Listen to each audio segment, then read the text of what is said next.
Welcome to another Keelhauled podcast. I'm your host, Captain Logun, and we've got a lot of Sea of Thieves news to cover today, so tie yourselves to the mast and hold fast. Ahoy there, pirates. I hope you had yourselves a good week and a good weekend. I know I did. This episode is coming in a little bit later than expected, and why? Because we have a ton of information to cover as far as the dev stream that we just got. It was an hour and a half of greatness, talking about the anniversary update, talking about season 9, all the stuff that you can do in the game right now as they lead up to the 5th year that Sea of Thieves has been out. It's exciting and I can't wait to tell you about it. But before I get into any of that, I have to thank the patrons because they're the ones that went over to patreon.com/Keelhauled podcast, just like you can, to support this content that is coming to your podcatchers, whether it be on Spotify, YouTube, Apple Music, or whatever they do, podcasts. I have no clue what they do anymore. Google Podcasts. What else is out there? I know Podbeam's doing their thing.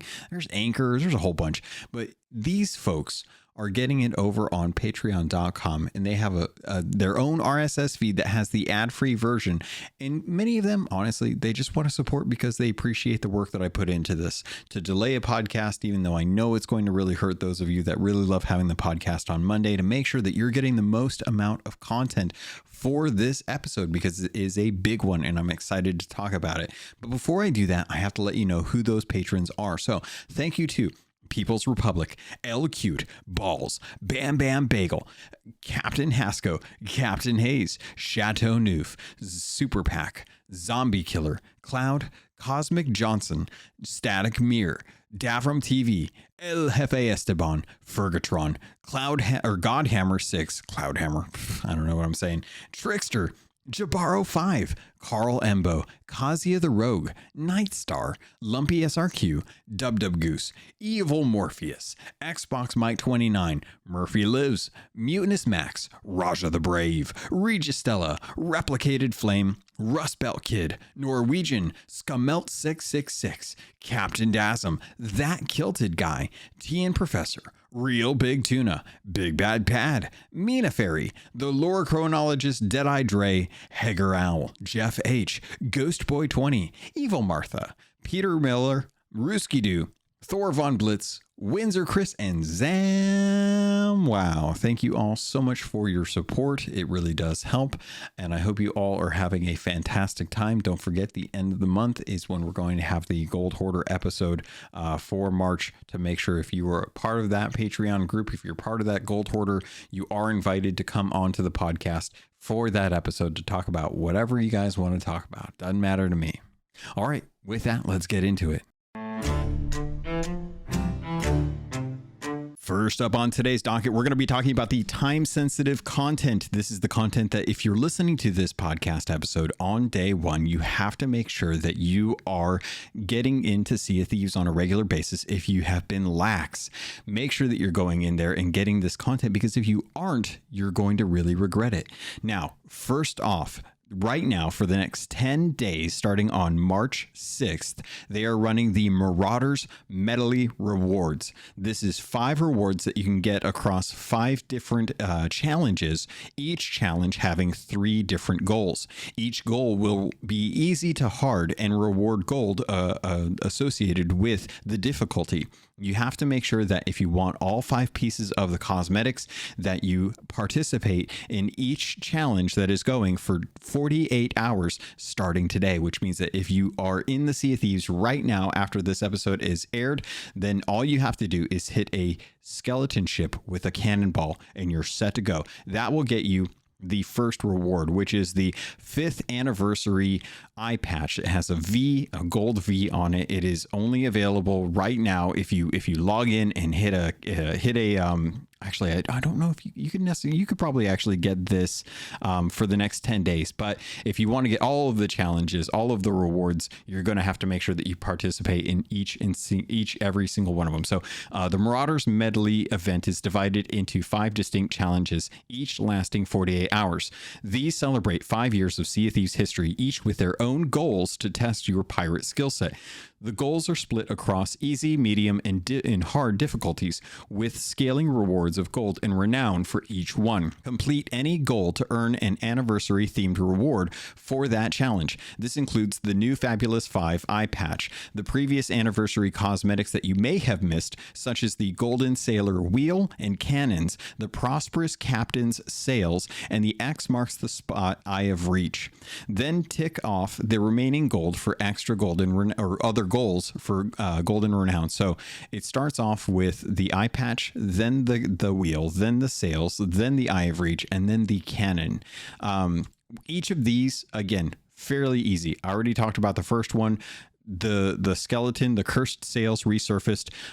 It's the equivalent of hitting a skeleton ship with a cannonball. That's the first goal. If you get that down, you get 1,000 gold. The next one is a little bit more difficult. It rewards 2,500, and the third one is the most difficult. That awards 5,000. So the first one, hit a skeleton ship with a cannonball. The second goal is to sink a skeleton ship, and the third one is to sink 3 skeleton ships. Very easy. Many of the other ones are going to be exactly like this, but they won't unlock until their next 48-hour period. So you have another 24 hours, actually 28 hours. This is the time I'm recording this. By the time you hear it, probably less than 24 hours to be able to get in there and get this first challenge done. The next one is going to be called Hunter's Call Rehooked. All you have to do, catch any fish. That's it. If you catch a fish during nighttime with the bioluminescence, then you get 2 goals knocked in at that point. If you really want to go for the third one, you can either get a stormfish, a battlegill, or a devilfish to complete this. So all you have to do is sail out into the roar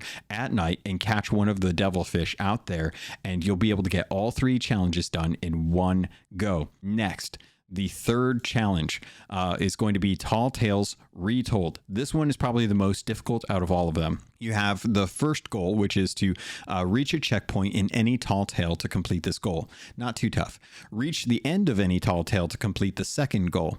And the third goal is to find 3 journals across any tall tale to complete this goal. So it doesn't matter which tall tale you do. If you know where 3 of them are for one in particular, you could go and find those, but you have to find 3 journals across any of all of the tall tales. And that one actually kicks off in 3 days. So that's going to be the third one. The fourth challenge is the Sunken Kingdom Revisited, and that's going on from March 12th to March 14th. This one, you have to visit a siren shrine or a treasury to complete the goal. Defeat ocean crawlers or sirens to complete the second goal, and hand in coral treasure to complete the third goal. The fifth is Sea Forts Reclaimed.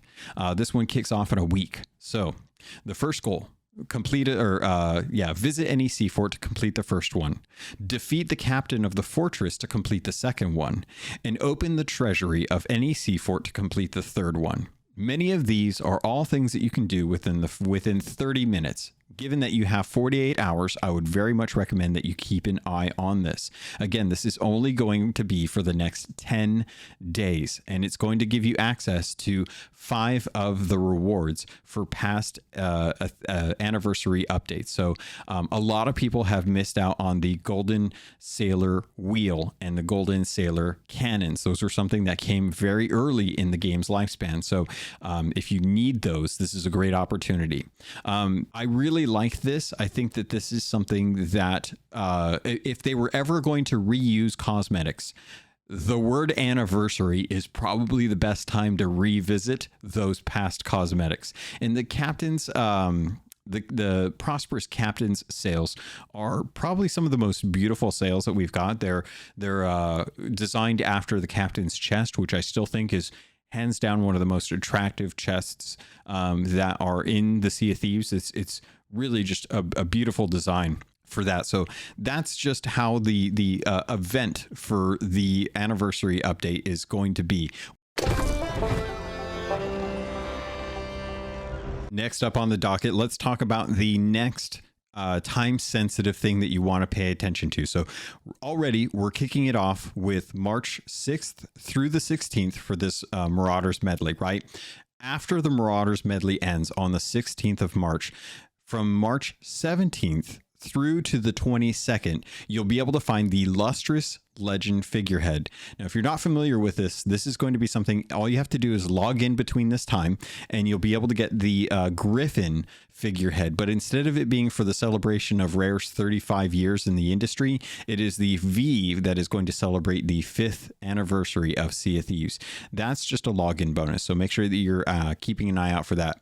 Then from March 17th through to the 28th, a little bit longer than what the login bonus is, there's going to be a selection of items and sets, including those themed around the classic Rare games and Sea of Thieves Pirates Life from the 2021 collaboration with Disney Pirates of the Caribbean, that are going to be on sale in the Pirate Emporium. So if you've been holding off on the Black Pearl or the Flying Dutchman cosmetics and you've wanted to get those and held off, now you can actually go in. There's going to be those items as well as some other ones on sale. So expect like the Spinal figurehead or the Spinal set or the Killer Instinct set or the Perfect Dark set or Conker's Bad Fur Day. I would say the Battletoads stuff. All of those are probably going to be on sale. Anything that's kind of around Rare games, good chance you're probably going to be able to see that stuff as well. Also, there's going to be a new emote that is going to be called Down the Hatch emote. That's going to be available for free during that time as well too. So if you want to make sure that you're getting out there, head out to the Emporium, make sure that you're checking for that free emote as well. The next time sensitive thing that you want to pay attention to is going on for 4 days, and that's from March 16th through the 20th. That's going to be where they're actually going to be putting out a new set of Twitch drops as well too. So after the Mercenary or the Marauders melody, is it melody? No, I think, yeah, medley, not melody, medley. After the Marauders medley, from the 16th through the 20th, which is the 20th is the actual anniversary from when Rare or from Sea of Thieves went live, you'll be able to get new Twitch drops. And chances are it's 4 days, so an hour for each item, and you'll be able to claim each item after that hour. Last time we did this, I know I've been talking a lot about automatic Twitch, which is by far and still one of my favorite things. There was an update that happened with the Twitch API that actually broke automatic Twitch. So I still recommend automatic Twitch. I think it's a great browser extension. If that isn't working and you notice it, I would definitely check in after that first hour. There's always BBT or BTTV, which is a Better Twitch TV, I think is the acronym. But that is another add-on that a lot of people are very familiar with that I would recommend as well. It does apparently have automatic claims for Twitch drops as well. So if you want to make sure that you get those and you can't necessarily pay attention and you don't want to lose more than a few hours, not actually working towards the next cosmetic, I would highly recommend you look into picking up one of those browser extensions to help yourself out with that. Then this is what I'm really excited for. On March 20th, we are getting Sea of Thieves Voyage of a Lifetime. It is the official documentary covering the behind the scenes making of Sea of Thieves. This is going to have a lot of content and a lot of interviews and footage that we've never been able to see, that's never been released for whatever reason. And we're going to be able to see the full telling of the story for Sea of Thieves in this documentary. I can't wait. I don't know how long it's going to be. I do know that it's going to be narrated by Toby Stevens from Black Sails, which is the same person, the same gentleman who actually narrated the first Sea of Thieves Athena's Fortune book, and I can't wait for this. I'm very excited. The trailer showed off a whole bunch of really cool stuff, as well as some content creators like Sightless Combat and Freyline, who are in there talking about what Sea of Thieves is like for them. So very curious. Keep an eye out for that. I think you guys are going to love it. I think I'm going to love it. I just can't wait. I love these documentary type things. I watched the God of War one for the 2018 God of War. They put out that documentary covering like the making of it. I must have watched that like 3 or 4 times at this point. I love these things, so I cannot wait for that. I think it's going to be really, really awesome. Next, let's talk about the next time sensitive thing that's going on. March 25th through March 27th is going to be a very special Community Day But it's not just a day, it's community weekend. They're going to have the latest flag, which is a gold and black flag. It looks amazing. There's going to be a barrel hide emote that is a baker's barrel hide emote that has a cake on top of it that you'll get for free, as well as a free Pirate Legend voyage to use that will actually be for the new skull that will be able to kick off the Fort of the Damned with just the one ritual skull. You won't have to get all of the lanterns. I'll be getting into that in a little bit as I talk about season 9 content. But season 9 is going to kick off on March 16th. So we're days away from the new season, and boy, is there a lot to cover in that as well. But on March 25th through the 27th, Community Day weekend, they're going to be giving away 50 million ancient coins. They're ramping up the ancient coin skelly. They realized that that everyone loved the ancient coins when ancient skellies were ramped up. And if it was over a year ago at this point when we first got sea forts, and we started to notice that ancient skellies were popping up on the sea forts. So I hope that that's still a thing, because boy, I love doing that. But the last time they did this, it was a huge success. They got Microsoft approval to spend the money. I don't know where, probably in the couch at the office of Phil Spencer. They just pulled up the 50 million, and they're going to be spending that, and that they're going to be doing that up until the point where they run out of money. So once the Sea of Thieves community has used the hashtag Sea of Thieves Community Day on different social medias. Actually, no, I think it is probably going to be just Twitter. So once the grade hits grade 5, the skeletons will be flowing freely. So get out there, get your ancient coins, and hold on to them, because man, there's a lot of money actual money to be held. And that isn't even like that's all just stuff that's on the top. That's all just stuff that is in celebration for season 9 for the 5th anniversary of Sea of Thieves. They're doing a lot, and this isn't even covering what season 9 is actually going to look like. And I can't wait, because man, it's going to be fantastic. Also, with the community, they are doing the bump in the emissary grade for the community thing. You're going to be able to get the boosted gold, the boosted reputation, the seasonal renowned, and the faction allegiance. So if you've been doing dives and you're still working on those curses like I am, that's going to be a great time to be able to do that. But I'm going to tell you right now, this is also probably the worst time to be doing dives, because as well as you may be getting boosted reputation for the allegiance, you're going to miss out on some ancient skellies unless you're defending. And I would not want to be the person that gets invaded on after an ancient skelly pops and then have to give up the ancient skelly, which shouldn't really take that long to kill. But if you got to find them, then that's a whole nother thing, especially if your crew is yelling at you to get back to the ship because you're going to lose all your treasure. I'm so excited for this. It's fantastic. This was worth delaying the episode just so that I could actually find out what's coming in the next 10 days. Not only that, but what's coming in for the rest of the month. This is going to be a fantastic month for Sea of Thieves. I'm really excited for this, and I'm really excited to see how people feel about season 9.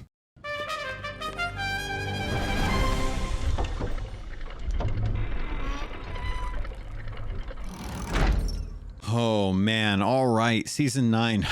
This is going to be on par with most of the times when I actually dive into the patch notes, but I don't have the patch notes. What I do have is the official content update video narrated by the man himself, John McMurtry. There is a lot of stuff that's coming to this, and I'm probably going to miss things, but that's okay. We've got a couple weeks. We will be talking a lot about this in the future. We're going to be talking a lot about this once we get the actual patch notes, and we'll be able to figure out what's going on.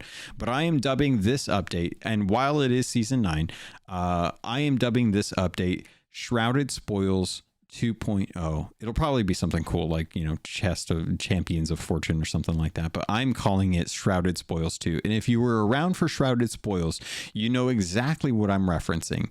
And that was when Sea of Thieves was in the first year.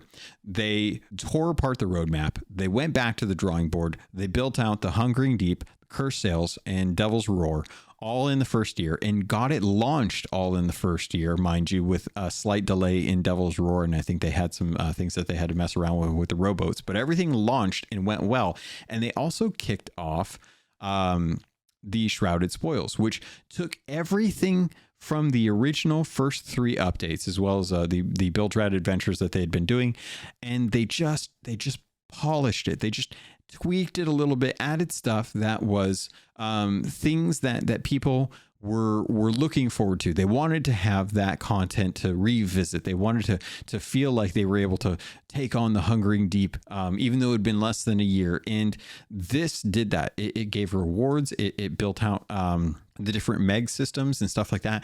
It was a fantastic update, and it really was the most polished I think Sea of Thieves was at that point. Like ever since then, you had so much more to do in Sea of Thieves, and it was really amazing to actually have fun to go do that stuff, especially given the amount of content that they brought in that first year. Shrouded Spoils 2, or what people will refer to as Season 9, has a lot of that feeling. And as an anniversary update, I think it's great to kind of look back and think like, oh man, you know what?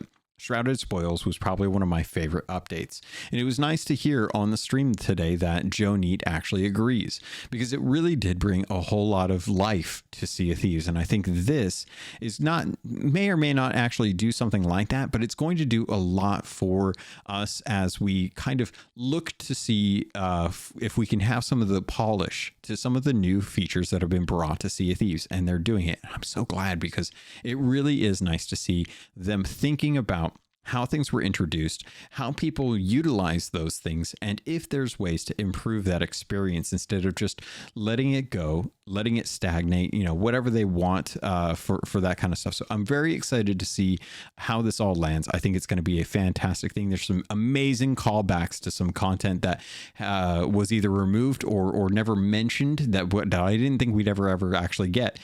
So very, very excited to see that. And I'm going to be reading off my notes here. So it's going to be a little kind of spastic going back and forth. I don't really have a lot of time to really organize all this. I'm trying to get it all done within the first night. So on top of, what I've been doing plus this, trying to get the content out there, I usually have more time over the weekend to kind of play around with this stuff. So let's talk about Season 9 features. This is kicking off March 16th in 10 days. And I'm so excited. I'm so excited for this. First off, let's talk about Ghost Fleets. Ghost Fleets are back. It doesn't have Flameheart, which is kind of a bummer, because I do miss him. I did kind of love that, supplies must be 20. Like, we all have the sound bites. Well, maybe we don't all have the sound bites. A lot of us have the sound bites. A lot of us remember that big goofy clown head in the sky yelling at us and being all over dramatic and, oh, it's Flameheart, come on. But Ghost Fleets are back, and they actually have a new tornado. So if you think about the Veil of the Ancients Voyage that has that big purple Athena, or not purple, the big green Athena tornado, take the coloring from that and smash it into the same color or the same tornado that is the Ashen Winds. And that is going to be what the Ghost Fleet is. It's going to be a tornado on an island that is going to have a bunch of Ghost Fleet ships circling around it. So no longer are you going to be required to go out and do the Order of Souls mission. Now players will be able to go and experience the Ghost Fleets as they originally were when the world event first came out, after Flameheart had kind of been resurrected, and be able to have that same experience of fighting emergent ghost ships that are haunting an island that you didn't set down. Next, it looks like Season 9 will finish off Golden Sands Outpost. A lot of the videos that we saw in today's reveal showcased some of the new areas that are going to be built up with Season 9. Really excited to see the Sovereign Tower. It is a massive tower from the looks of it, and it looks elaborate. And I'm very surprised that they're actually giving the Sovereigns that much landscape. They must have a hefty amount of coin coming from somewhere to be able to afford all of the masonry work and time and effort that gets put into building a tower of the size that they're looking at. I haven't actually seen it in Insiders either, so I'm half tempted on the week before the game is launched to actually drop into Insiders and see if I can spawn on New Golden Sands Outpost to kind of see what it looks like. Because at this point, I kind of know what's coming. I just haven't actually gotten to see it, and I'm so curious at this point. I really want to take a look. It looks beautiful, as well as the stuff that has been over at Order of Souls and Gold Hoarder. And I'm kind of curious what the actual Merchant Alliance stuff is going to look like too. I kind of want to see that. So I don't know. I might spoil myself it's I shouldn't, but I think I might spoil myself on this. I think I might go on Insiders and actually check that all out.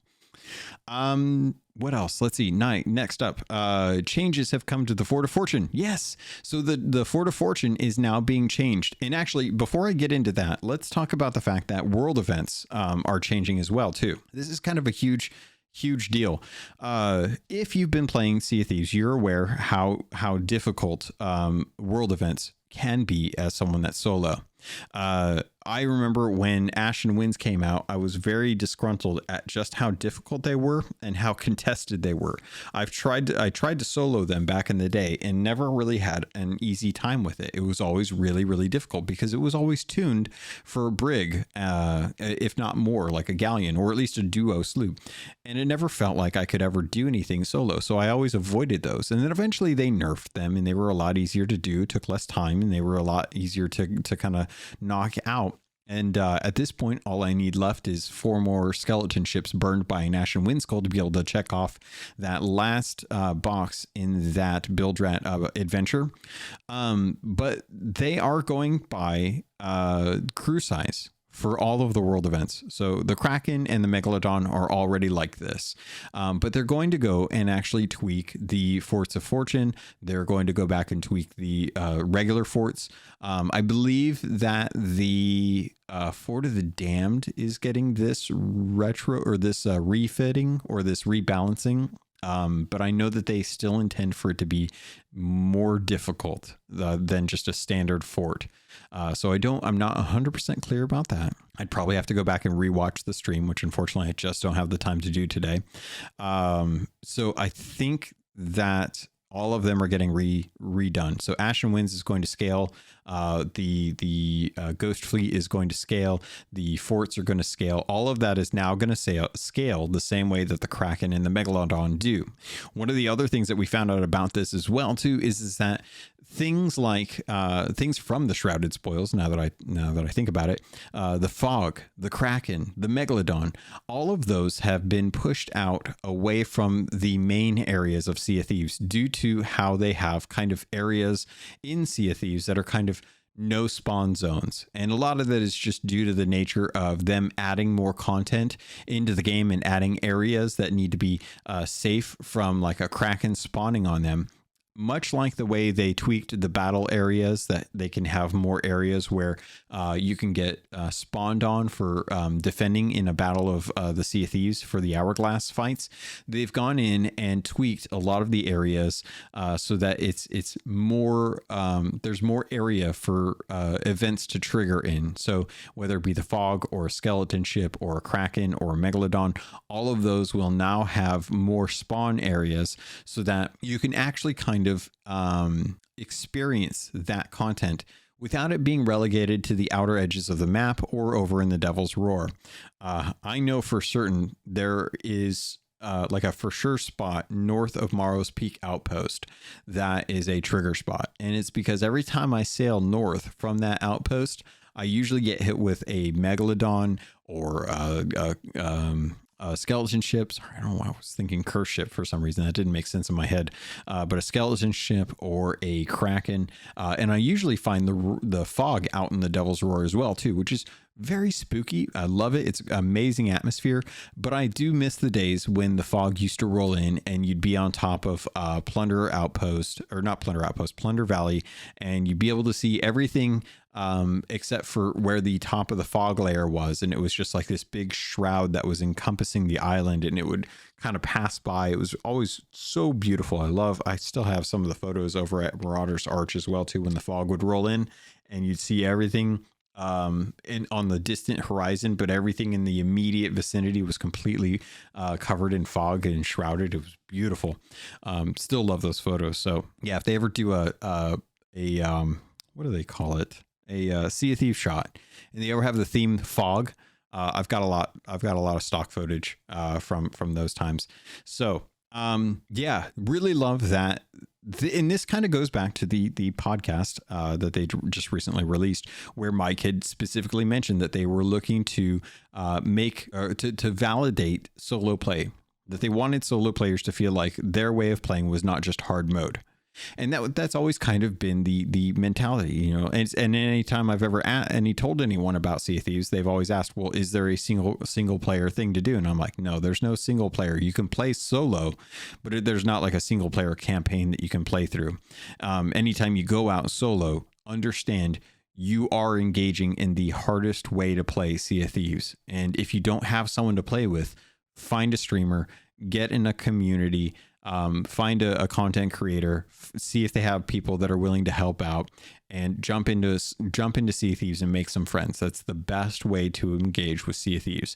Rare knows that players like to play solo. Either it's a time of day thing, or they just want to do something and they don't necessarily have crew members who are aligned with that goal and they want to do it, like, you know, Hunter's Call type stuff. So there's a lot of content that isn't available for people who use this as a casual way to play the game, and Rare is changing that. And I love that they are trying to address it so that if they are going to legitimize 1v1 in PvP, they should really be able to allow solo play to be more viable with a lot of the world events that they put out too. It's a large part of the content in Sea of Thieves, especially if you're a fan of the PvE aspect of it, and legitimizing it by making it scalable to smaller crews is a welcome change that a lot of people are going to definitely have sore spots about. A lot of people are going to be like, oh, they're dumbing down the game. If you want the hard experience, just get more crewmates. And if you want a harder experience, try and limit yourself in ways. Try and say like, okay, well, I'm not going to use any blunderbombs, or maybe I'll go hardcore mode and not use any fruit. And if I die, I have to delete my pirate. But there's lots of things that people could probably do to have fun in the game, that make their own challenges. You know, look at Hilarious. Hilarious does tons of content and tons of stuff in the game using rowboats. That is their version of making things challenging without having to rely on the fact that Rare is tweaking it to give him a hard mode. He's making his own hard mode and having a good time with it. So getting back to the discussion that I was about to have, looking at my third bullet point, as I start to talk about this and realize how long I've been going, changes have come to Fort of Fortune. There's now a new chest. This new chest is called Chest of the Fortune. It's a beautiful silver and gold looking color with some gemstones. Reminds me of the I can't remember the name of the mountaineer in the Rudolph the Red-Nosed Reindeer stop motion movie, but he had that song that was like silver and gold. Please tell me someone this is ringing a bell for them. So yeah, Chest of Fortune now being added to the loot pool in Forts of Fortune. Forts of Fortune are also being scaled so that if you want to do them solo, you can do them solo. That's great for those that only have themselves to be able to sail around with, or feel more comfortable doing things solo, or like to be able to have that experience and be that solo pirate like Briggsy. Very cool that they're doing that. Looks like this chest is going to be worth about 20,000. A really pretty good chest, not going to lie. And this is actually going to be something that you can turn in for a commendation. So the new chest is tied to a new commendation. The first commendation is going to have an unlock at 30. It's going to unlock a new Fates of Fortune livery set. And for right now, they are only doing grade 1. And when they go to add more cosmetics to the Fate of Fortune ship set, they will then open up the grade to grade 2. So they're gating the content so that folks can work on getting these. And then once they have them and they've had enough time to do it, maybe in season 10, they add grade 2, and then you can start working on that grind to get the rest of the cosmetics for that Fates of Fortune ship set. I'm fine with this. I don't see an issue. It's one thing or the other. They gave everyone free reign to grind as much as they want for the Battle of Sea of Thieves with the different allegiances, and people took advantage of it. Other people are just kind of doing it as they can and getting the curses whenever they are able to without necessarily going full degenerate mode on it. And they said that they were going to keep that content for future seasons. So the Fates of Fortune ship set that's coming with season 9. This is a beautiful gold and purple motif with a figurehead that looks like a 3-headed Hydra. and I'm very, very excited to actually get this. It's something I definitely want to work on. And to be perfectly honest, a lot of Fort of Fortunes are going completely uncontested or even done at all at this point, because the new hotness is the battle for Sea of Thieves. And while I think a lot of people are still going to be working on getting their gold curse, or not their gold curse, their what's it called? The ghost curse, as well as their skeleton curse, because I know a lot of commendations require you to have that. That is still kind of the same content that you'll be doing regardless.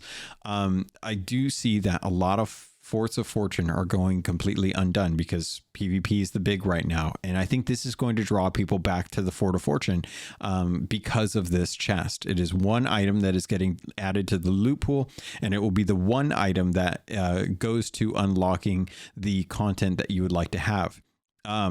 The interesting thing about this is that it's not just the Fates of Fortune chipset that's being added.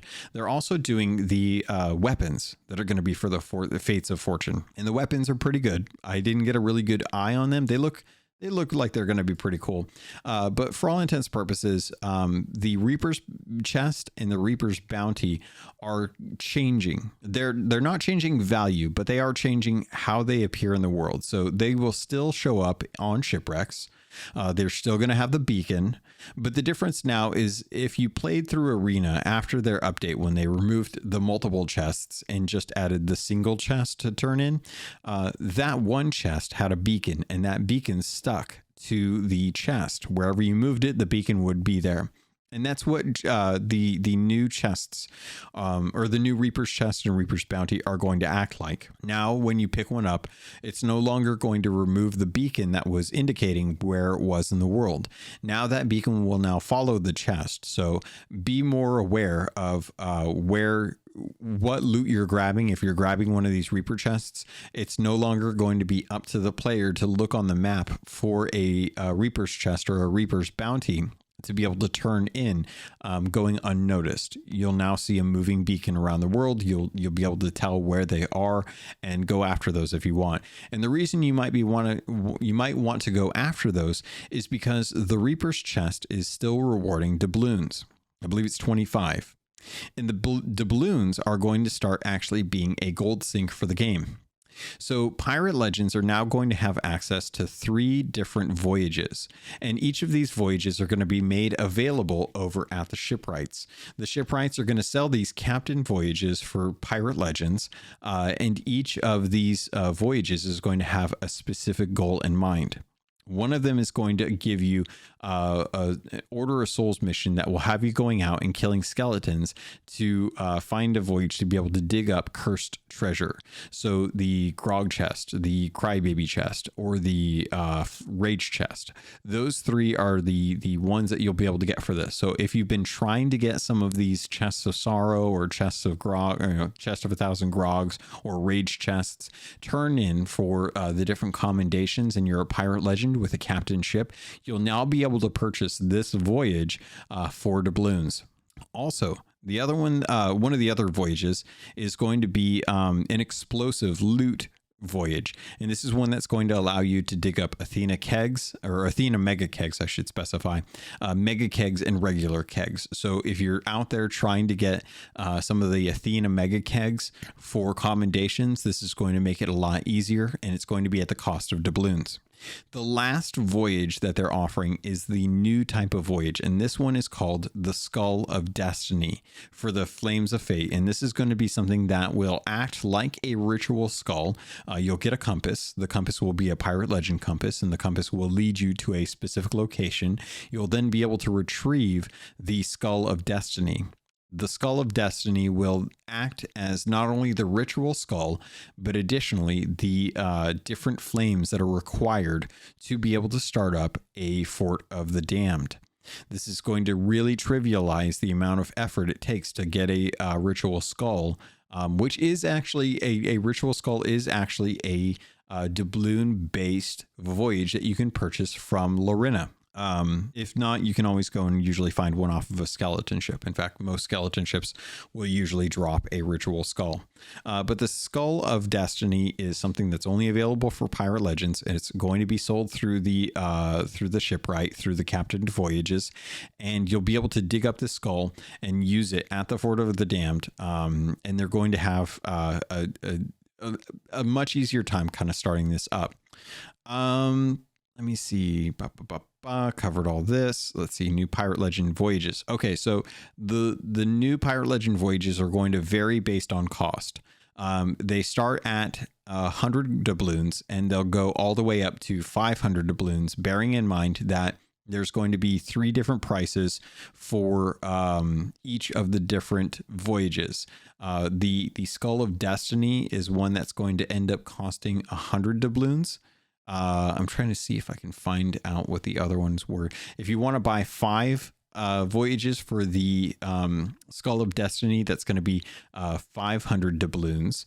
And then let's see. No, I can't seem to find where it's at in the actual video, because I remember I was looking on the video the other day or earlier today, and I actually found out like when this was going to happen. Here it is. Okay.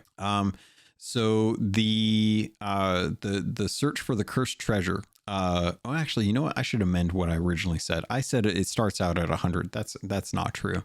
If you want the powder keg one, that starts out at 50 doubloons. And if you want 5 of them, it's 250 for the bundle. If you want the cursed treasure bundle, that's going to start off at 75 doubloons, and it's going to be 375 for the stack of 5. The Skull of Destiny is the one that is 100 doubloons. That one is going to have a bundle of 5 for 500 doubloons. So they've just gone in and put the multiplier to 5 for the cost there. So you're not having to pay anything extra. You're not saving any money by buying the bundle, but hopefully at this point you have a lot of doubloons, so you won't really have a problem with this. Actually, I'm really curious what my pirate's total number of doubloons is at the moment. So I have 18,409 doubloons. So I'm good. I've got a lot. I think the person in the video that they had only had 8,345 doubloons.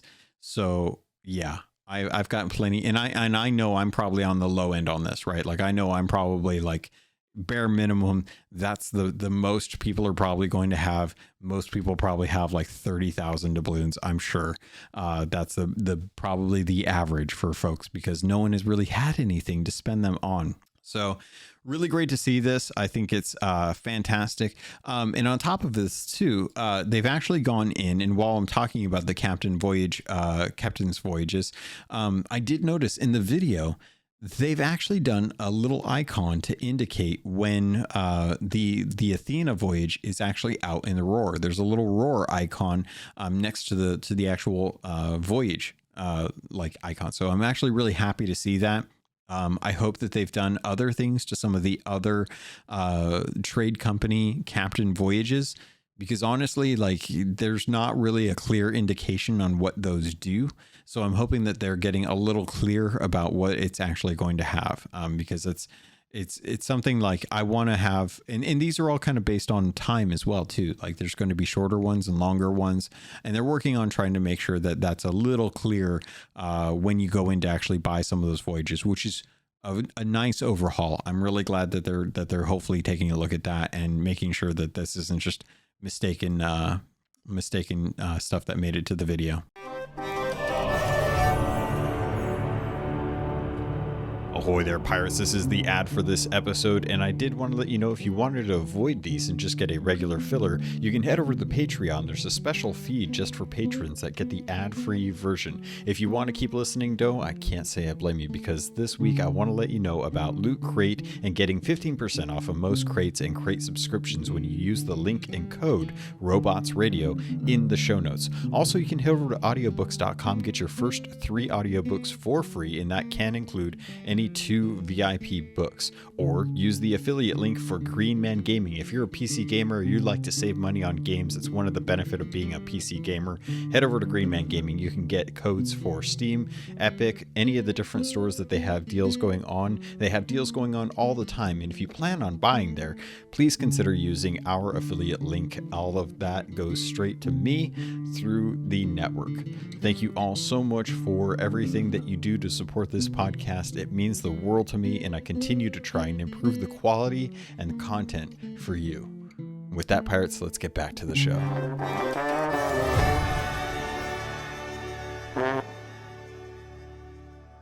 All right, let's see. How am I doing on time? I'm doing good. We're actually doing pretty good on this. I'll keep going. Let's see. Next up in the video, they showed off the new season pass. So they started to dive into the new season pass. They've got new cosmetics in here, which is fantastic to see. The new content actually has two types of cosmetics. They've got some cosmetics that are tied to kind of a chef or like a cooking. I don't even know what else you'd call it. Just a chef's motif. You've got a spatula sword, or spatula sword. And then the other one is called the new privateer cosmetics. And they've gone and done something that I know a lot of us have been talking about, is having more piratey looking aesthetics. And I really love that they've done that, because this new season pass, the free version, is going to offer the privateer cosmetics. Very Pirates of the Caribbean or fantasy type pirates. You've got a really beautiful belt with a little watch on it.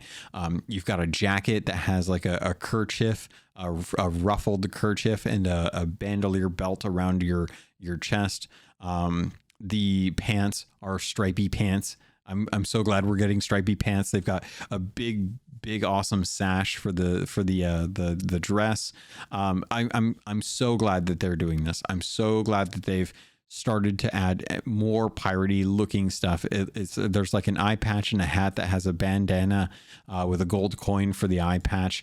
Yes, please more. Thank you. I can't be more excited for that. I love the fact that they're doing this. Hopefully it's all different little pieces too, based on the plunder pass. It looks like you get little bits of it as you kind of go along. So really fantastic thing to see. They've added a peg leg that's an actual foot. It very much reminds me of a wooden prosthetic leg. So, you know, any fans out there or anyone that has prosthetic legs, like, this is going to probably fit in way better than the spoon peg leg that they have in the plunder pass as well too. But yeah, they've got silly stuff. Like, there's a capstan that's a chocolate fondue, where the actual I just blanked on what the word is, but there's a specific word for the posts that go into the capstan that you used to push, and I can't remember it from the times I went and visited ships. But the ends of them have little chocolate covered marshmallows on them, and it's adorable. And there's a little chocolate covered marshmallow with a strawberry on top of the fondue capstan. Fantastic. Really, really unique cosmetics. I think they've done a fantastic job of it. They're also coming out with some very muted colored sails in tattoo and skull or scar set too. That are, I wrote this down. Where did I put it? What did they call them? The Gilded Age pirate tattoos, sails, and scars. There's also a flag. Really, really beautiful muted tones. Looks like kind of worn paper with a very light red ink used to kind of color these. Just really cool stuff. I'm so glad that they're going into this kind of stuff, because looking on the flip side, if you go over to the Pirate Emporium, man, they are going out. They've got a full sea serpent cosmetic set in the Emporium. It looks exactly like what it sounds like. It is a giant sea serpent with some beautiful sails that are going alongside it, as well as a costume and weapons. I almost forgot. See, I knew I was going to be jumping around on this.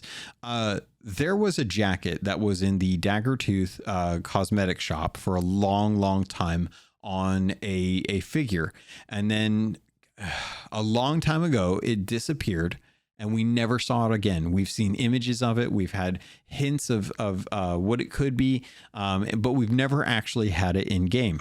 Now, if you are a pirate legend, now you're actually going to be able to get this new item called the Legendary Bone Hunter jacket and the spyglass for it that was from the original outpost over on Dagger, or the original clothing shop over on Daggertooth Outpost. Really love that. I think this is one of those ones, when the game first came out, we saw it, and it was one of the most elaborate pirate pieces of costume that we could hope to get, and we never got it. And now that we've had tons of different cosmetics in the past, it's almost a shame that this is coming out now, because back in the day, this was most definitely the coolest thing that we had ever gotten. And I was always kind of bummed that we never actually had it come to the game. Now that it's actually coming to the game, it's more of like a nod to the OGs who were around during the time when this was just on display, and we coveted it for years. But nice to see that they're making it available. I'm either way on the fact that it's made available just for Pirate Legends. I think there's a lot of content and a lot of stuff to do that unlocks as a Pirate Legend, as well as a Guardian of Athena's Fortune. So we'll have to see how that goes. Where did I go into? Where was I missing? Oh, before I get into the emissary stuff, I know I talked about, or not the emissary stuff, the Emporium stuff. I know I talked about the Sea Serpent ship already, but forgive me for that. I'm jumping around all over the place here. There's new emissary ledgers. New emissary ledgers are coming out for the different trade factions. There's a fishing pole and tankards that are coming out for this next season. That's going to start at the beginning of April. We're still within the start of the month for season 8. It's the last one. Granted, we're only going to have about 2 months worth of time frame that's technically part of season 8, but you will have till the end of March to be able to work on those season 8 ledgers before it rolls over into season 9, and we get these new fishing poles and tankards for the different trade companies. So make sure that you are trying to get whatever emissary ledgers you need to do done before the end of the month, so that way you'll be safe. Bear in mind that there is that community day weekend that's going to be going at the end of the month for 2 days. So just kind of bear in mind, plan accordingly, right? Oh, all right. Let's see how much else I can plow through here. We are getting 13 new Pirate Emporium items to unlock. There's the Sting Tide ship set and the variation of the Sting Tide costume that I believe is going to be made available through the Plunder Pass for season 9. It looks fantastic. Seriously, amazing looking set. All jellyfish, if you're interested in jellyfish. It's got some really cute emotes with blowing bubbles for the costumes.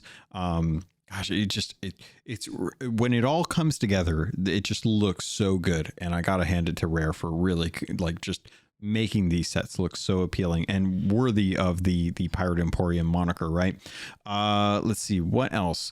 They're also going to be adding the Lodestar ship crest, as well as a gold cursed monkey. I love the Lodestar ship set. I think it's another really beautiful ship set, and the fact that it's going to have the crest really does speak to the fact that Rare, the team, also really loves that set.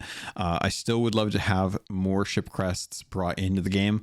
Hopefully this is something that they just haven't had time to talk about, because I would love to see more of those brought to Sea of Thieves, especially considering at this point we really only have some of the bare minimum ones, and then the ones that you can buy from the Pirate Emporium. And I would really love to have more variations of that, especially given just how diverse the ship sets are right now for Sea of Thieves. We have tons of different looks, and I would like to be able to have the ship crests actually reflect some of those different looks as well too, or at least just have different colors to kind of give us a better range to work with when we are trying to put together our pieces or for our ship pieces. I'm also hoping that the bug that went and deletes all of your saved sets gets fixed.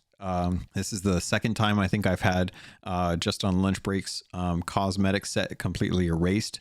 It's a lot of gold for me to be able to constantly reapply all of the cosmetics that I have lost due to an error or a bug that I can't get that gold back on. So I'm hoping that that's fixed. I still, at this point, I just go in and put in all the cosmetics each session, because I I hate it. I really do hate it. There's no point. There's nothing that makes me feel good about losing my ship set cosmetics when I have to spend gold on them, only to lose them to an error in the game code. Off of that soapbox. Let's see. People running into the Devil's Shroud. This was an interesting change that I think is really does kind of show how Rare feels about people running into the Red Sea. Anytime a ship is sunk or sinks out in the Red Sea, any loot that they had is going to be moved to a direct line to the nearest point in the Sea of Thieves where it is outside of the Red Sea. So people that are purposefully ditching their loot out in the Red Sea will sink and they will lose their ship, but all of the loot that they had is going to be moved to an area that is in the most direct line back to the regular seas. So there's no more dumping loot out into the Red Sea to deny it to other people. And as someone who loves to deny loot, I am honestly okay with this. And the reason for it is because I rarely ever have, I think in the history of Sea of Thieves, I can really only think of maybe 2 times where I've personally gone and red seed something that I was doing. I really don't like doing that. There's many other ways for me to deny loot that I would rather go through. Most of the time it's usually trying a rowboat play or tossing loot overboard. But rarely have I ever denied loot through a Red Sea tactic. I really am not a fan of that. It feels bad. It doesn't feel like I'm getting what I want, which is a more crafty way of denying loot. But Rare has now made it very evident that running into the Red Sea was not an intended mechanic for the Shroud. The Shroud was intended to be a spooky thing that keeps you in the game world instead of just running into an invisible wall, because that's the alternative. There was 2 ways to go about it when Sea of Thieves was being made. Originally, the idea was that the world was going to be flat, and that if you ran off the edge of the sea, your ship would go over the edge and fall into the abyss. And they scrapped that and decided to just go with the Shroud. The Shroud is the mechanic that stops you from traveling too far outside of the game world. If you go too far into the outside of the game world, your ship will sink, and they intend for that to be the cause. They never intended for people to run loot out there. And for whatever reason, they've decided, maybe they've seen an uptick in this. I've always felt that it was a kind of a low percentage of people who do it. But for whatever reason, they've decided that this is no longer the intention they want for players. They want players to either turn in fight or to find out how to get rid of their loot to try and deny it to other players. No longer are people who've been chasing after ships with loot going to miss out on the fact that are going to miss out on the people who dump their loot out into the Red Sea. So it's definitely very clear that Rare wants to reward players for going out after someone. If you're intentionally going out there and sinking, it really does take a lot of the tactics away from players who are runners, who do prefer to run. Running is a valid technique for your loot, in my opinion. I think it's something that you can learn how to do to try and win engagements or deter people from going after you. You know, sometimes you can run them dry and force them to break off because they've given up the fight. You're not worth it to them anymore, and they may not know how much loot you have. And that kind of goes into the second bit of this, which is Rare is now putting birds over any sunk ship and the loot that is off of those. So if you are sunk by someone and you have treasure, originally you had to go out and try and hunt for that treasure. And they tried to mitigate this by making the little glimmer that happens on loot from a far distance brighter. At one point it was way too bright, it was blinding, and at another point it was way too dim and you couldn't ever see anything. And then they tweaked around with the float times, so it was like 5 minutes, now it's like 15 minutes. It just depends on what it is. And it's interesting to see them decide that not only will they add birds to Megalodon, to Kraken, to skeleton loot, stuff like that, but now regular ships are going to have that as well too. So if you sink someone, but you lost where they were, now you can actually find out where that treasure is based on the birds. And apparently this is something that is going to work for stuff that gets jettisoned off of the side of the ship as well too. So this could be a good way to kind of mess around with someone that is chasing after you. You know, if you have a lot of low level stuff or you have empty storage crates or something like that, you might be able to jettison those overboard in a weird pattern that really kind of throws them off. And if it's a larger ship, it might be harder for them to adjust course to be able to go after this treasure, because you never know like what that loot is going to be. It could be the thing that you want. I don't really see that being a tactic anymore, just because loot really is easier to come by. A lot of sinks, in my experience, tend to be after someone who is going either for supplies or the flag that you have, less so about the loot that you're carrying. But we'll have to see how this all kind of pans out. But very interesting to see that Rare is deciding to embrace the chasers as opposed to the runners by making it easier for the chasers to get that guaranteed loot. Maybe this is in balance to how easy it is for captain ships to turn in loot at sovereigns, to kind of help try and balance it and make sure that, you know, if someone is trying to deny the loot to someone chasing after them, no longer will they lose out on that. If it's a Red Sea thing, you still have a good opportunity to get stuff turned in over at the sovereigns if you're on a captain ship. So remains to be seen how this all plays out. Be very interested to see how players engage with it, what choices they make, things like that as it goes live, to get a better idea of if this is a successful technique or if this is something that players will be deterred on doing, because they know that regardless of what happens, that loot is going to show up for the person that's chasing after them.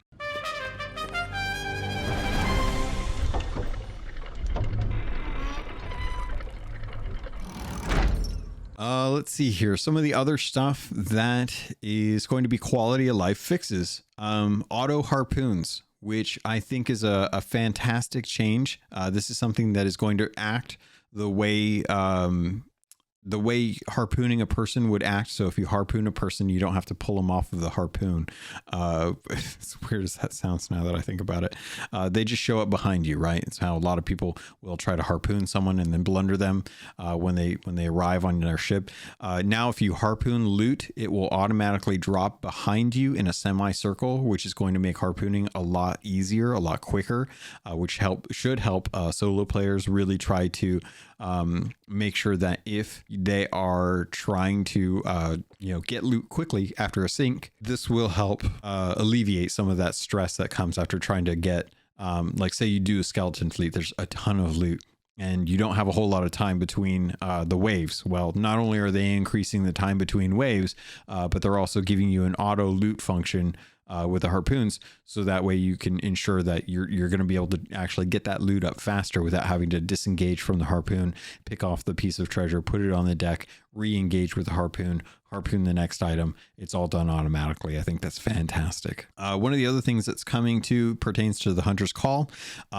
We have Delric, I believe is what they said on the stream, who's going to be the nephew of Merrick, who is now going to be taking Merrick's place over on Steven's Spoils. So you now can actually go and turn in fish and gemstones and collector's chests over to Steven's Spoils once again. I think that's a fantastic change. It was a much needed change.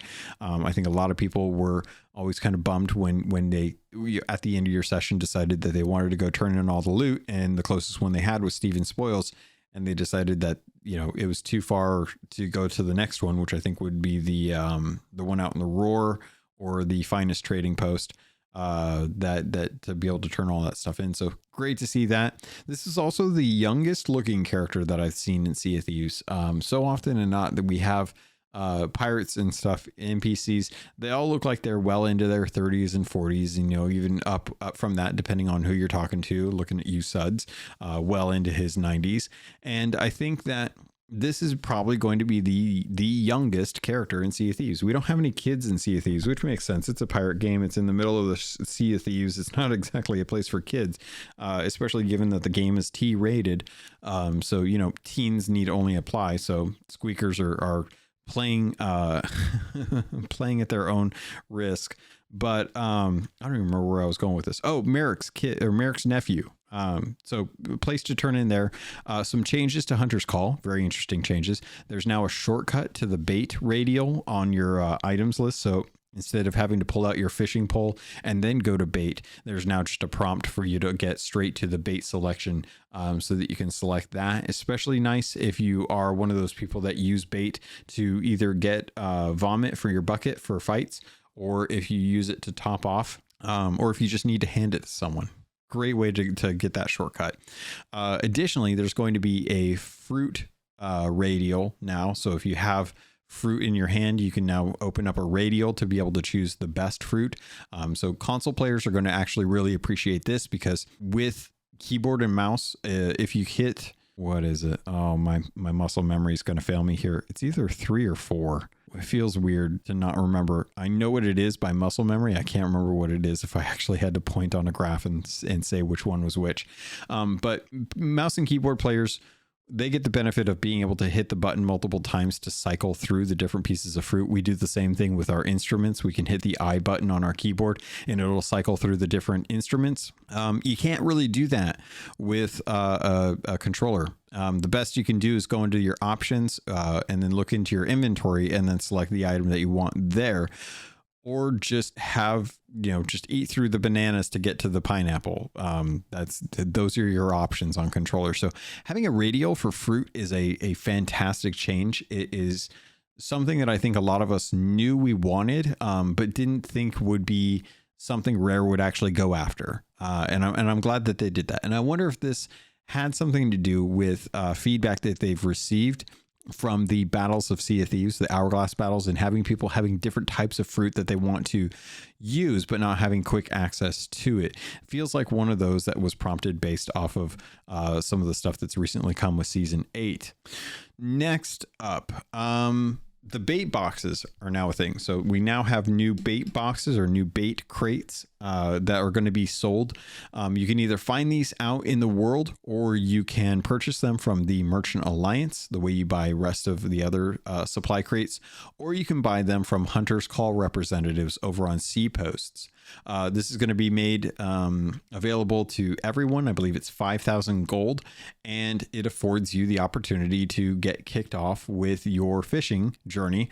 Or if, in my case, some of those of us who use rowboats and go out to Sea Posts to do some quiet fishing and run out of bait, but still want to keep fishing, instead of having to take a rowboat to an island, we can now buy a bait box from one of the representatives of the Hunter's Call and just continue fishing. And it's just going to be a really interesting cycle. You can literally sit on a Sea Post and fish for the specific type of fish based on the bait that you need, get that fish, turn it in, get the gold, buy more fruit or bait crates, fish up more fish, and just continue that cycle. You are now emboldened to continue fishing as much as you bloody well please on Sea Posts. So for those of you who are out there who love fishing in Sea of Thieves, tip of the hat to you, because man, this is your update. All right, we are winding down on the last few things that I took notes on. Again, this is very, very far from the full list of notes that are coming from Sea Thieves. I asked for those notes. I didn't get those notes, but this is what I could pull away from the video with the short amount of time that I had today to be able to record this episode. The last few things are going to cover mermaid statues. Mermaid statues are getting rebalanced. They're going to be easier to destroy, which means that there's a good chance you'll be able to solo red mermaid statues.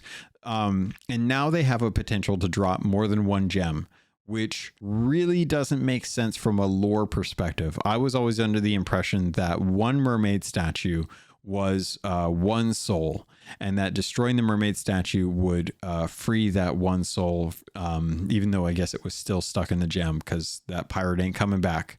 But at least the gem would be there. Now we have mermaid statues that are dropping multiple gems with this update, and it makes me wonder how that feels compared to the lore aspect of it. I would love to know what's going on, because as far as I know, we hath slain yon siren queen a couple of darn times now. So who is making these? Are the Sirens still making these mermaid statues? And why are they getting so lazy that Freddy Siren is like, you know what? I know I got a quota to make a certain number of Siren statues. All these pirates are just sailing around underwater. I don't have time to grab them. I'm just going to stuff a couple of these gems in this statue and hopefully no one notices, because that's what it feels like. I don't know why that bugs me. It shouldn't bug me. Of all the things that have happened with this update that have been bugging other people, for some reason, the mermaid statue is the one that I'm like, you know what? I got sand in my eye. I got to get this out. Hang on. Next up, flags can be equipped from the shipwright boxes. So now you'll be able to adjust all the aspects of a ship from the shipwright chest from the get-go, and you can save the flags. Those are free of charge. You don't have to worry about those. But we actually saw a couple new flags in there.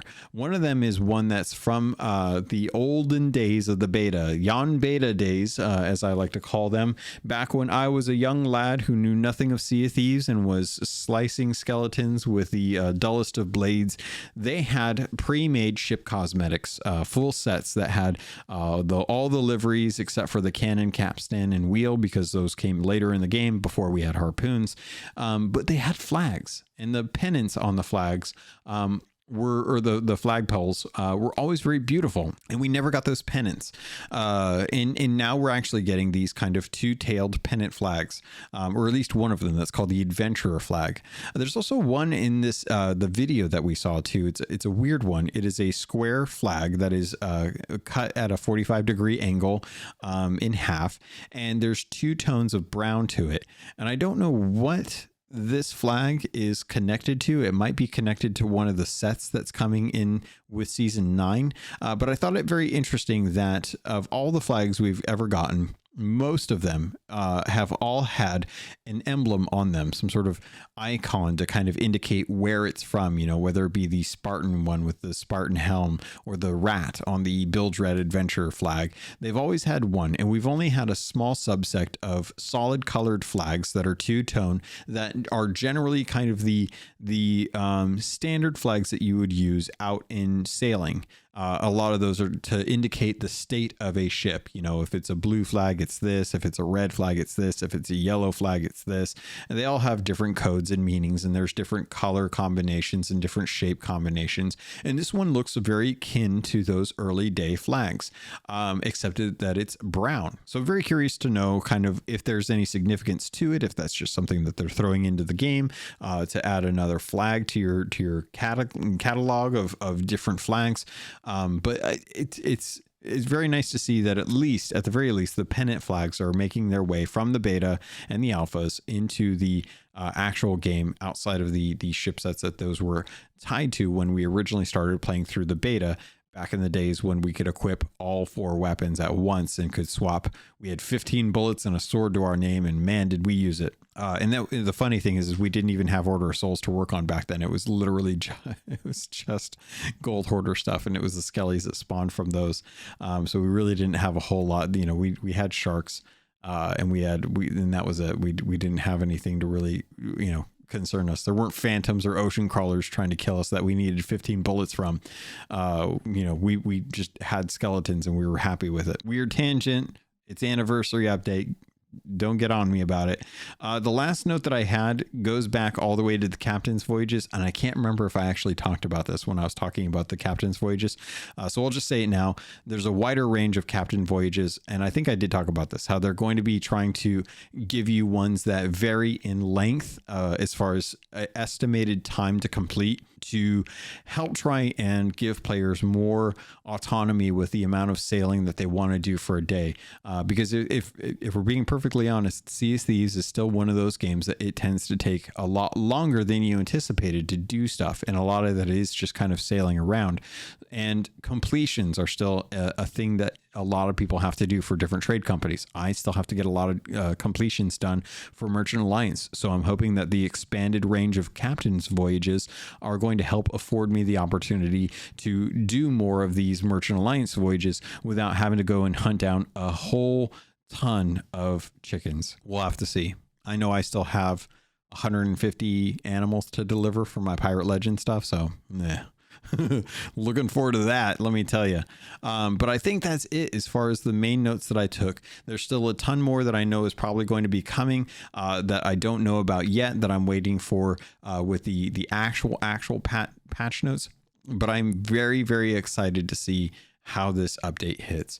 We're already in the midst of the walk up to season 9 with the next 10 days of content that you can get in there, get the anniversary different items. And then 4 days after the launch of season 9, we're going to get the actual documentary, The Voyage of a Lifetime, that I can't wait to watch. I think a lot of people are going to be very surprised by some of the content that's in there, just based on what they've told us.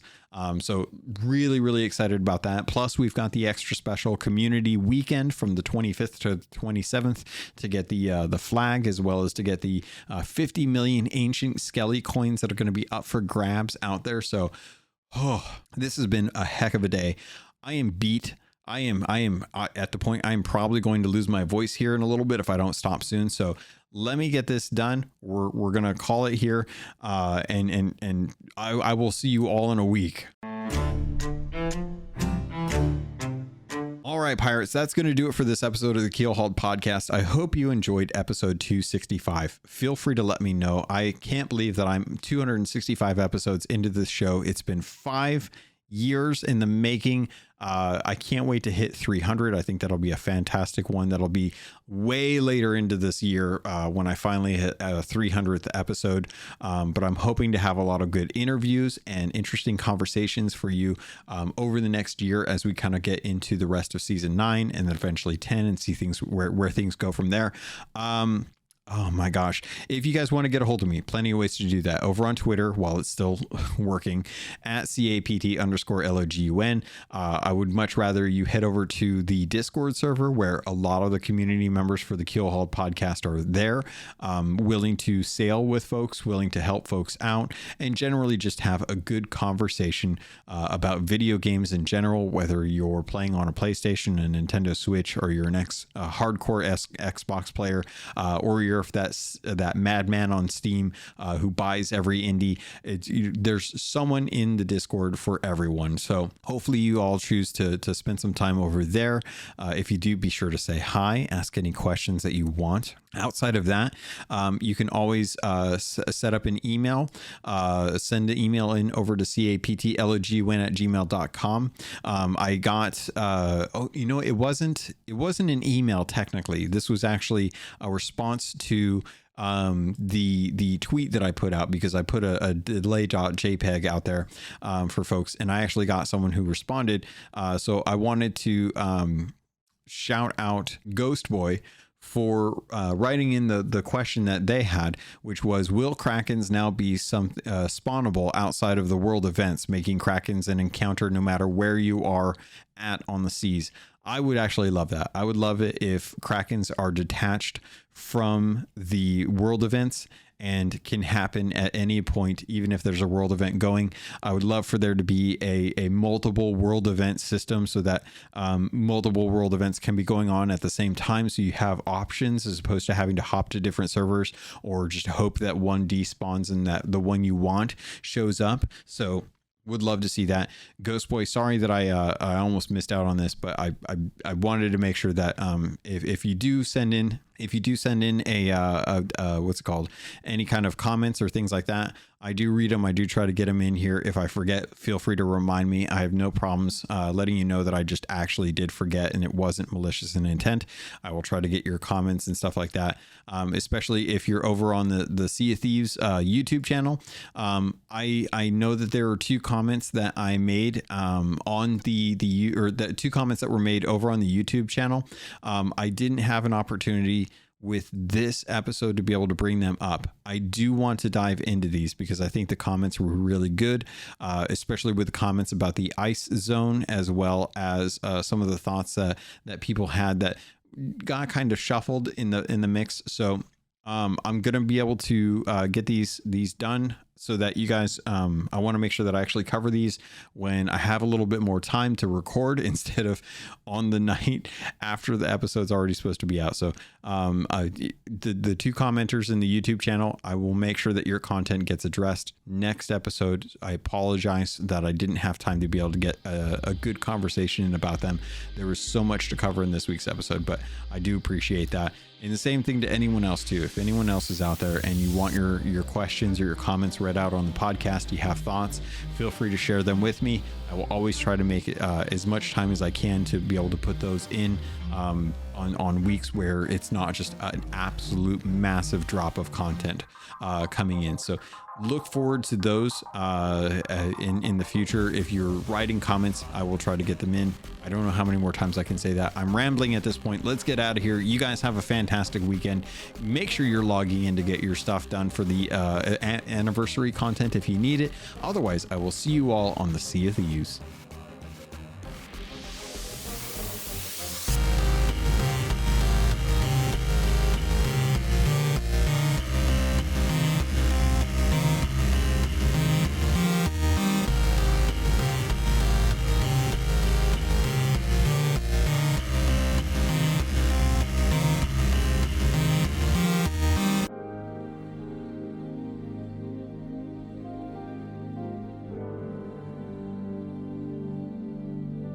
You've been listening to a Robots Radio podcast.